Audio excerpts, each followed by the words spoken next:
Assalamualaikum warahmatullahi wabarakatuh. Kami dari kelompok supply chain akan mempresentasikan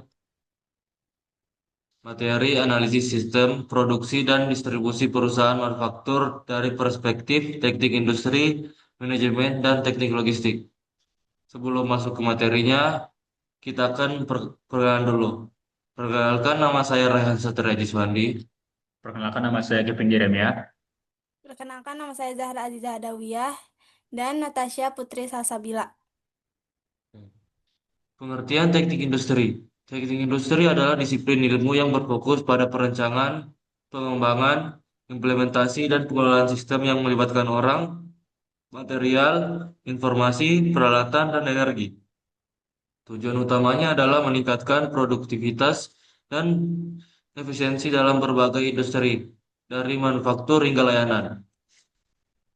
Selanjutnya, saya akan menjelaskan pengertian dari manajemen. Manajemen adalah pengelolaan suatu pekerjaan untuk memperoleh hasil dalam rangka pencapaian tujuan yang telah ditentukan dengan cara menggerakkan orang-orang lain untuk bekerja. Selanjutnya, ada pengertian dari teknik logistik. Teknik logistik adalah ilmu yang mempelajari pengelolaan aliran barang dan informasi, mulai dari bahan baku datang sampai produk sampai ke pelanggan dengan biaya yang paling efisien. Selanjutnya, analisis kasus dan keputusan untuk meningkatkan performansi sistem. Di sini saya akan menjelaskan dari sudut pandang teknik industri.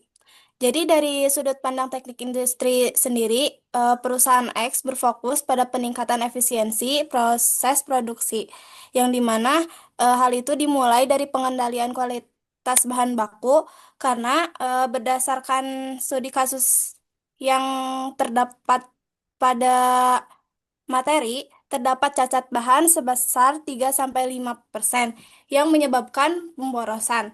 Nah, selain itu, perbaikan sistem kerja dan line balancing perlu dilakukan agar setiap tahap produksi mulai dari pemotongan hingga perakitan akhir hingga berjalannya seimbang dan tidak menimbulkan bottleneck. Eh, Kemudian, penerapan line manufacturing juga penting untuk mengurangi aktivitas yang tidak bernilai tambah, seperti waktu menunggu dan pekerjaan ulang akibat cacat.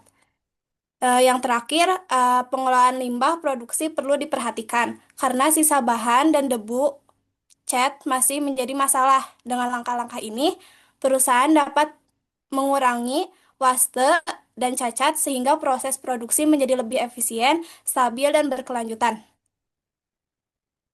Lanjut.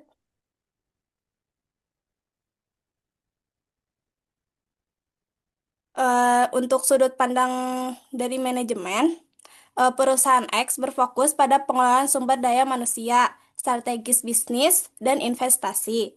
Perusahaan memiliki pekerja tetap dan pekerja kontrak dengan sistem upah per unit. Nah, agar kualitas tetap terjaga, sistem upah pekerja kontrak perlu dievaluasi dengan menambahkan insentif berbasis kualitas, sehingga pekerja tidak hanya mengejar jumlah tetapi juga mutu produk. Nah, selain itu, perusahaan juga sebaiknya lebih memfokuskan eh, strategi bisnis pada produk premium karena memiliki margin keuntungan yang lebih tinggi. Dari sisi sumber daya manusia, pelatihan pekerja juga penting untuk mengurangi tingkat cacat produksi dan meningkatkan kualitas hasil kerja. Selanjutnya. Terima kasih. Assalamualaikum warahmatullahi wabarakatuh.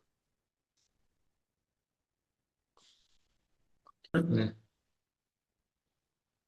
materi selanjutnya akan dijelasin sama Natasha.